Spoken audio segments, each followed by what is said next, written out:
All right, next up, Jake Collier, I think it's Collier, versus Andre Arlovski. I've been watching Jake fight for years at this point, so I don't know.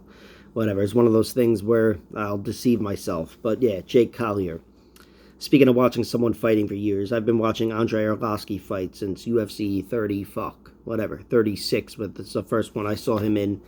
But he made his debut at UFC 28, Aaron Brink. He pulled the cage and got an armbar. Anyway, it's weird thinking of Arlovski getting a submission, especially an armbar, but it happened. Andre Arlovski he's a versatile fighter, but really this is a fight that's going to be contested probably on its feet. I expect Arlovski to win a decision, just to get the Kangol in the picture there. Just to get to it at the top, I think Arlovski wins a decision.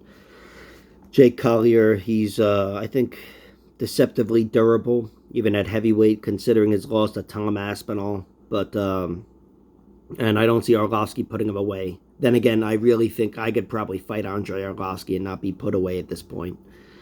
Please don't make me prove that, because not going to happen. But no, Arlovski, is big and dangerous as he is, it's just the danger's gone pretty much. At this point, he's reduced himself to a point fighter, which you can knock him for and whatever. But I look at a guy who's fighting in the UFC for 20 plus years, on and off.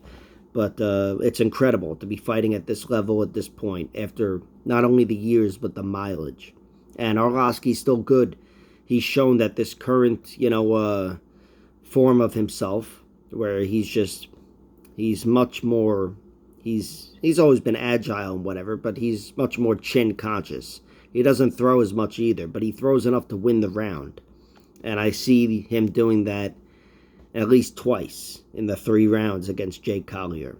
I absolutely like Andre Arlovski via decision.